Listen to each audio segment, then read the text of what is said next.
जय जगन्नाथ फ्रेंड्स।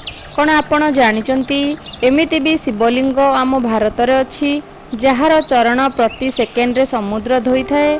बंधुगण एहिठारे मु कहि रखिबी आपण माने चैनल रे नुआ थिले दयाकरी चैनल को सब्सक्राइब करि नियंतु एही भली वीडियो सब देखिबा पई। तेबे श्री गंगेश्वर मंदिर जहाँ प्रति 2 सेकेंड रे शिवलिंग समुद्र पानी रे बुड़ी जाती। जानन्तु एही रोचक सत्य। एहा एक हिंदू मंदिर अटे। एहा भगवान शिव को समर्पित।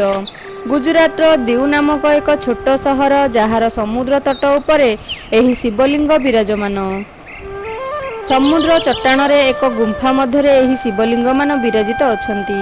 सेही गुंफा भितरे देवी लक्ष्मी, प्रभु गणेश, भगवान विष्णु एवं महादेव विराजमान। सेही गुंफारे एका साथी 5टी शिवलिंग दर्शन मिलता है। एही शिवलिंग सबू अधिक जुआर आसवा हेतु प्रति 2 सेकेंड रे थरे समुद्र पानी रे बुड़ी जाती एवं जुआर कमिबा मात्रे दर्शन देइथांती। आसंतु जानिबा एहार इतिहास विषय रे। महाभारत समय रे पंचुपांडव जेतेबेले वनवास रे थिले सेही समय रे एही समुद्र तटरे शिवंक आराधना करिथिले। पंचु पांडवंकु शंकर महादेव एहिठारे पंचलिंग स्वरूप दर्शन देइथिले। एही मंदिरटी 5000 वर्ष पुरातन बोली मना जाई थाए। आज पई एतिकी। एही भली वीडियो देखिबा पई चैनल को सब्सक्राइब करिनियतु एवं